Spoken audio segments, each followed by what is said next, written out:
Hi, this is Lucia with The Art of Love. Today is the day you've been waiting for, the day that you meet up with your ex. What are you going to do? What are you going to wear? What are you going to say? Well, listen up because I'm going to tell you. So you've been doing no contact and your ex finally contacted you and they want to see you. This is what we've been waiting for. So the first thing to remember is that you need to treat this as a first date. If you're to start over, it's going to be a new relationship. You have to forget the old relationship existed. You're now starting again. So think of it as a first date.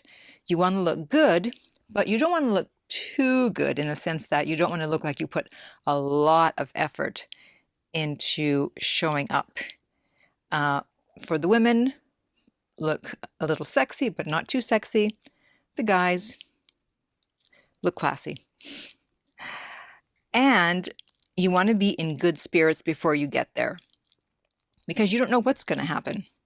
But you want to be positive and upbeat. So I often find that music helps. If I'm getting ready to go out, even just out for the evening, put on some music that really inspires you, that makes you high, and that way you'll show up in a great mood. So you show up at the place. Do not have them come to pick you up. And don't go to pick them up. And it is okay to hug them. Yes, it is. However, you are going to sit across from them. Remember, it's a first date. And usually on first dates, you usually sit across from the person, right? You don't usually sit right next to each other. One thing to keep in mind right away is no heavy discussions. Nothing about the relationship, obviously. Don't talk about how miserable you've been, how you want to get back together, how upset you were at the breakup. Nothing. Nothing. And if there's a brief lull in the conversation, it's okay. That's fine. Look away, look around, and give your ex a chance to look at you, to observe you while you're looking away. And, they might expect you to be cold and indifferent, but instead you're going to surprise them. You're going to be nice. Because if you're cold and indifferent, then it shows that you still care, that you're still upset about the breakup. But if you're nice, they'll be like, wow, they're not upset. And they're going to wonder, why are you not upset? And that was my cat coming in the perfect moment. She too wonders why you're not upset. So when someone is wondering about you, their interest level is actually going up. The question mark becomes a hook. So it's a good thing to leave them wondering. If your ex asks if you are dating others or just dating, you can say, yes, but I'm taking it slow. Don't deny it if you're dating. And don't ask them if they're dating. It doesn't matter, because if they want to get back with you, they'll drop whoever they're dating. If they flirt, and hopefully they will, you can do a little flirting back and forth, but at a certain point, you want to say something like, are you flirting with me? Is that any way to talk to your ex? One of the main reasons for the date is that you want to raise their interest level, so that they will want to get back with you. And you can't do that by discussing the previous relationship, by asking to get back together. They need to be curious, and they need to be intrigued, and they need to have desire. So you want to talk about, if you're a guy dating a girl, you want to talk about any new female friends you have. If you're a girl, you can talk about any new male friends you've made, and they will naturally wonder if you're dating them, just the fact that you're bringing them up. But that's okay. Do it anyway.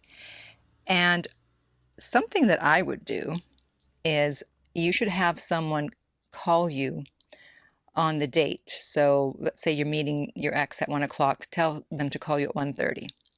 And then when the phone rings, you're going to say, oh, excuse me. Pick up the phone and walk away and have a very brief conversation. Like a 1-minute conversation. Because you want them to wonder who that was. You got to play a little game here to get them intrigued, to wonder, if you're totally available, or if you're seeing someone. Mystery here is actually your friend. This is not the time to be an open book. Plenty of time for that later when you get back together and you're secure in the relationship. Then you can talk about how miserable you were without them. But right now, you better play it cool. So you want to keep the date short. No long 2 and 3 hour dates. 1 hour max.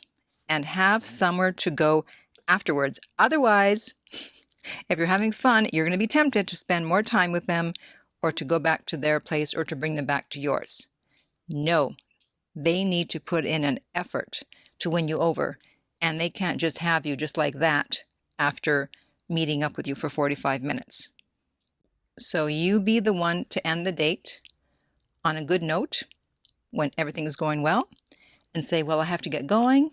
If they ask what you're doing, make sure you have something ready to tell them, either the truth or a little lie.